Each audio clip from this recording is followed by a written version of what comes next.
I am Vinod sir from SM Public School, उत्तरीपुर Shambhuganj Jaunpur. आज हम कक्षा 10 गणित का अध्ययन करेंगे। इसके अंतर्गत हम वास्तविक संख्याओं का अध्ययन जारी रखेंगे।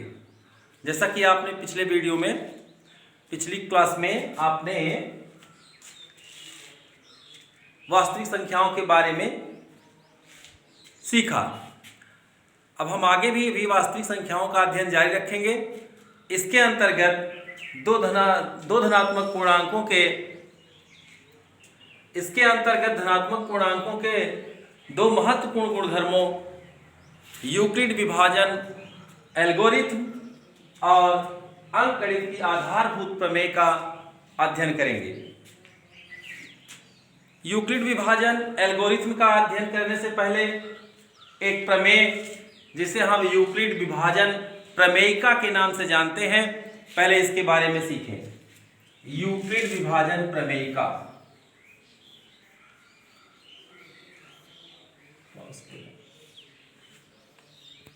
बच्चों, तो हम यूक्लिड विभाजन प्रमेयिका का अध्ययन करेंगे। यूक्लिड विभाजन एल्गोरिथम के गुणधर्म के अध्ययन से पहले यूक्लिड विभाजन प्रमेयिका क्या है, इसे नोट कर लीजिए और फेर में भी कर लीजिएगा। दो धनात्मक पूर्णांकों a और b दिए रहने पर दो अद्वितीय पूर्ण संख्याएं q और r विद्यमान है कि a बराबर bq प्लस r, जहां 0 is less than equal to r is less than b। ये कोई नई बात नहीं है, इसको आप पहले से भी जानते हैं। आप इसको कक्षा 5 में भी पढ़े हैं। भाज्य बराबर भाजक गुणे भागफल धन शेषफल। इसे हम विभाजन की लंबी प्रक्रिया से भी जानते हैं। लोग इसे विभाजन की लंबी प्रक्रिया से भी जानते हैं। इसे पूर्णांकों के निम्न युग्मों से हम स्पष्ट करेंगे। हम पूर्णांकों के युग्म लेते हैं और उससे स्पष्ट हो जाएगा आपका कि a बराबर bq प्लस r क्या है। जैसे हमने एक युग्म ले लिया 17 और 5। 17 और 5। अब 17 is equal to 5 multiply by 3 plus 2। अब यहां यदि हम 17 को 5, दो धनात्मक पूर्णांक 17 और 5 लिया, 17 को 5 से डिवाइड करें तो इसका जो भागफल है वो 3 होता है और शेषफल 3। अब अगर हम इसकी a is equal to bq plus r से तुलना करें, a is equal to bq plus r से तुलना करें तो यहां पर b इज इक्वल टू 5 और r इज इक्वल टू 3 प्राप्त होता है। एक और दूसरा युग्म हम लेते हैं 5 और 12। 5, 12। अब यदि हम 5 को 12 से मल्टीप्लाई करें तो 5 is equal to 12 multiply by 0 plus 5। अब इस युग्म में b इज इक्वल टू 12 और r इज इक्वल टू 5। अब एक तीसरा युग्म हम लेते हैं 12 और 4। 12 is equal to 4 multiply by 3 plus 0। इस युग्म में b इज इक्वल टू 4 और r इज इक्वल टू 0। अब इन तीनों युग्मों से यह स्पष्ट हो जाता है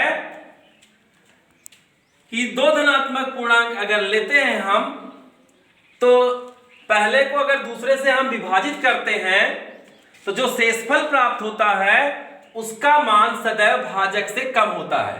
अर्थात यहां हमने दिखाया है r is less than b, r is less than b और r का मान शून्य भी हो सकता है, जीरो भी हो सकता है, अर्थात zero is less than equal to R, इसलिए हमने लिखा zero is less than equal to R, अर्थात शेषफल शून्य हो सकता है और भाजक से छोटा, कभी भी शेषफल भाजक के बराबर या भाजक से बड़ा नहीं हो सकता। यह है यूक्लिड विभाजन प्रमेय का। इसी आधार पर हम यूक्लिड विभाजन एल्गोरिथ्म का अध्ययन करेंगे। अब हम आगे देखते हैं यूक्लिड विभाजन एल्गोरिथ्म क्या है। यूक्लिड विभाजन एल्गोरिथ्म तो बच्चों, अब हम यूक्लिड विभाजन प्रमेयिका के आधार पर यूक्लिड विभाजन एल्गोरिथ्म के गुणधर्म की व्याख्या करेंगे। से एक धनात्मक पूर्णांक a को किसी अन्य धनात्मक पूर्णांक b से इस प्रकार विभाजित किया जा सकता है कि शेषफल r प्राप्त हो जो b से छोटा होता। अभी थोड़ी देर पहले हम यूक्लिड विभाजन प्रमेयिका में वर्णन कर रहे थे कि शेषफल r जो होगा वो सदैव भाजक से छोटा होगा या तो फिर वो शून्य हो सकता है। इसका प्रयोग हम कहां करते हैं? अब हम यूक्लिड विभाजन एल्गोरिथ्म का उपयोग कहां करेंगे? इसका उपयोग दो धनात्मक पूर्णांकों का HCF अर्थात महत्तम समापवर्तक ज्ञात करने में करते हैं। अब ये महत्तम समापवर्तक जैसा कि आप कक्षा 6 से ही पढ़ते आए होंगे, 6, 7, 8 में पढ़े होंगे HCF जो होता है महत्तम समापवर्तक, दो धनात्मक पूर्णांकों का HCF वह सबसे बड़ा पूर्णांक है जो दिए गए दोनों पूर्णांकों को पूरा पूरा विभाजित करता है। इसको हम एक एग्जांपल से समझेंगे। जैसे दो धनात्मक पूर्णांक हम लेते हैं 144 144 और 32, 144 और 32। यद्यपि आप महत्तम समापवर्तक के कई नियम जानते हैं, जैसे अपवर्तक विधि से, गुणनखंड विधि से, भाग विधि से भी आपने सीखा है। तो ये जो यूक्लिड विभाजन एल्गोरिथ्म है ये बताता है ट्रिक, ये बताता है तकनीक महत्तम समापवर्तक ज्ञात करने का दो धनात्मक पूर्णांकों का। ये कोई नई बात हम नहीं बता रहे हैं, ये कोई आज हम नई बात नहीं बता रहे हैं। आप भाग विधि से महत्तम समापवर्तक जो हल करते आए हैं, आपको अभी तक ये बताया गया कैसे आप करिए, ट्रिक्स है, लेकिन आपने कभी नहीं पूछा कि क्यों हम शेषफल और भाजक को लेकर के पुनः विभाजित करते हैं। आज उसका कॉन्सेप्ट आप समझ लीजिए कि कैसे होता है। तो 144 और 32 इसको यूक्लिड विभाजन एल्गोरिथ्म के यूक्लिड विभाजन प्रमेयिका के आधार पर हम लिखेंगे a बराबर BQ प्लस R के आधार पे 144 144 is equal to 32 32 multiply by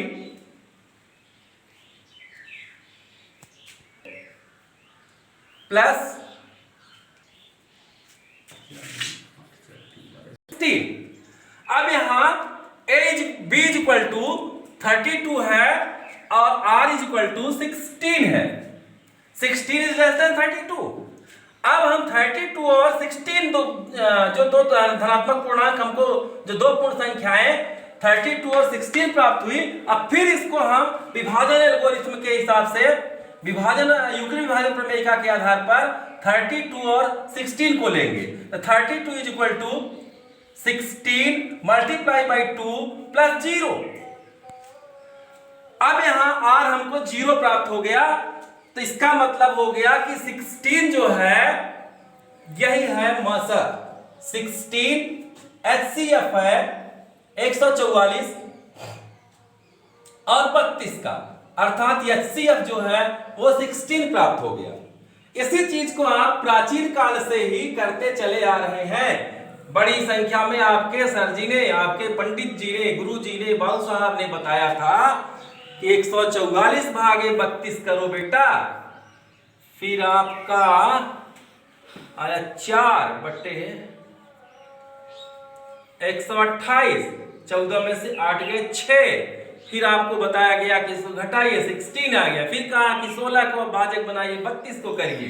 लेकिन इसका आपको कॉन्सेप्ट वही चीज यहां है।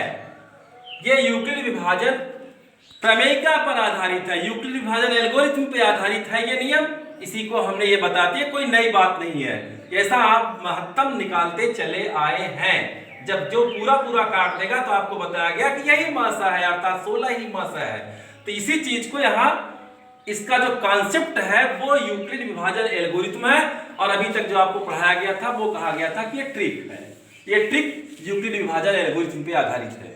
देखेंगे इसका कारण यूक्लिड विभाजन एल्गोरिथम है। अब इसके चरणों को देखें। आगे 144 और 32 का HCF निकालने की विधि देखा।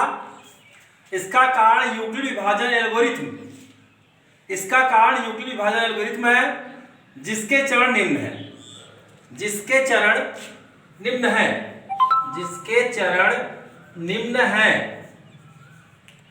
माना दो धनात्मक पूर्णांक x और y है, माना